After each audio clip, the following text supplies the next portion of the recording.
Start. My name is Sanjana Ramcharan. My college name is Shakti Arts and Science Junior College. आज आम्ही vocal for local या योजनेअंतर्गत एक project तयार केलेलो आहोत आणि ते सादर करणार आहोत. माझे नाव श्रुतिका गुरुनाथ फडक. हे आहे साऊंड स्पीकर जे रिकाम्या कॅनपासून आम्ही तयार केलेले आहेत. कॅनला कट करून बंद पडलेल्या ब्लूटूथचे स्पीकर काढून ह्याच्यात जॉईंट केलेले आहोत. कॅनला वरून आणि खालून कट करून वरती आहे डायफ्रामच्या खाली आहे मॅग्नेट आणि डायफ्रामला आम्ही एमसीलने चिकटवलेले आहेत. डायफ्रामचे कार्य आहेत. डायफ्रामचे पातळ पडदा आहे जे खालीवर होऊन व्हायब्रेशन तयार होतो. ते मिथून ध्वनी तयार करतो. खाली पुठा चिपकून बॅटरीला चार्जिंग करण्यासाठी पॉइंट दिलेला आहोत. ते अँटिना आहेत जे कॉपर तार आहे. हे आहे हुपरचे बेस बेस म्हणून आम्ही यूज केलेलं आहोत. आणि हे मोड बटन, ह्याला प्रेस केल्यावर रेड बटन ऑन होतो. ब्लूटूथ चालू आहे. आणि इथे आहे व्हॉल्यूम कमी जास्त करण्यासाठी 2 बटन दिलेले आहेत. माझं नाव संजना भाले राठोड. आज मी साऊंड स्पीकरचे उपयोग सांगणार आहे. साऊंड हा ॲनालॉग अँड डिजिटल स्वरूपाच्या तरंगांमध्ये साठवलेला असतो व स्पीकर हा आउटपुट ट्रान्सड्यूसर आहे जो सिग्नल ऑडिओच्या रूपांतरमध्ये ऑडिओ असतो. आणि मॅग्नेटच्या पुढे मॅग्नेटच्या पुढच्या भागाला डायफ्राम जोडलेला असतो जो मर्यादित अंतरावर मॅग्नेटला पुढे जाऊ देतो. आणि मोठ्या प्रमाणामध्ये फेस्टिवलमध्ये ह्या साऊंड स्पीकरचा यूज केला जातो. जसे की शाळेचा जर एखादा कार्यक्रम असेल तर त्यावेळेला आपण जेव्हा माईकमध्ये बोलतो त्यावेळी ते ब्लूटूथ किंवा मोठ्या साऊंडला कनेक्टेड असतो. त्यामुळे सर्व श्रोते आपले जे बोलणे आहे ते चांगल्या प्रकारे ऐकू शकतात.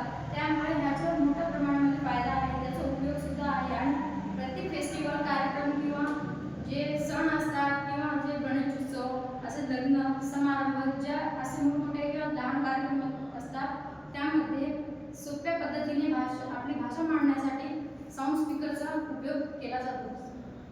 माय नेम इज समृद्धी किसन हेगडे. मी आता नुकसान यांच्याबद्दल सांगणार आहे. ध्वनी स्पीकरचा अतिवापरामुळे ऐकण्याच्या श्रवणशक्तीवर परिणाम होतो. तसेच चिडचिड, एकता कमी होणे आणि डोकेदुखी यासारख्या समस्या उद्भवतात. आणि स्पीकरचा आवाज खूप मोठा असल्यामुळे श्रवणशक्तीला नुकसान पोहोचू शकतो. आणि या मोठ्या आवाजामुळे किंवा ह्याचं मोठं नुकसान सुद्धा आहे. जसे की फायदा तसेच ऑपोजिट त्याचं नुकसान सुद्धा आहे. आणि जेव्हा आपण विनाकारण आपण घरामध्ये साऊंड मोठ्या प्रमाणात लावतो त्यावेळी आजूबाजूचे जे म्हातारे किंवा वयस्कर लोक असतात त्यांना हार्ट अटॅकचा प्रॉब्लेम किंवा कुठलीही डोकेदुखी असेल काही सुद्धा असेल त्यांना आजार असेल तेव्हा त्यावेळी त्यांना त्रास होऊ नये याची आपण काळजी घेणे अत्यंत आवश्यक आहे. म्हणून आपल्याला जेवढे ऐकावे तेवढंच व्हॉल्यूम ठेवायचं. त्यापेक्षा जास्त शेजाऱ्यांना त्रास द्यायचा नाही. आणि जे आजूबाजूचे विद्यार्थी असतात त्यांना अभ्यासात संध्याकाळी किंवा ज्यावेळी संध्याकाळी आपण साऊंड मोठ्या प्रमाणात लावतो त्यावेळी जे अभ्यास करणारे विद्यार्थी असतात त्यांना त्रास होतो.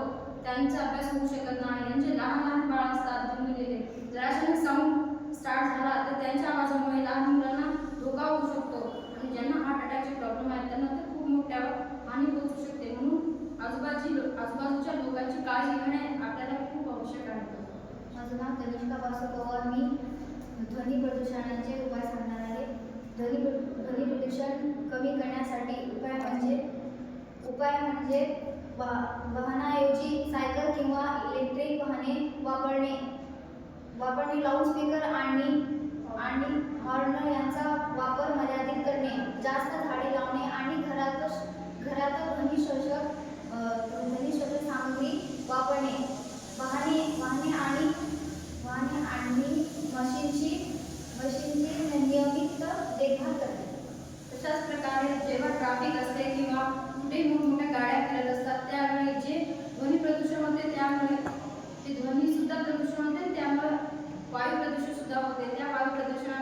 प्रदूषणामुळे सगळ्यांच्या नाकाचा त्रास किंवा कानाचा डोळ्याचा सुद्धा त्रास होऊ शकतो. म्हणून जास्तीत जास्त इलेक्ट्रिक साहित्य वापरणे सुद्धा गरजेचं आहे. जसं की electric cycle, electric car, electric scooter, electric गाडी, बाईक्स वगैरे इलेक्ट्रिक साहित्य वापरणे हे शरीराला धोकादायक नाही. जसे की आपण यूज करतो डेली, जसं की आपण घरात जसं विद्युत यूज करतो तशाच प्रकारे आहे, त्याचा सुद्धा कमी प्रमाणामध्ये वापर करावे. आणि जास्तीत जास्त इलेक्ट्रिसिटी वेस्ट होऊ नये त्याची सुद्धा काळजी घेणे अत्यंत आवश्यक आहे.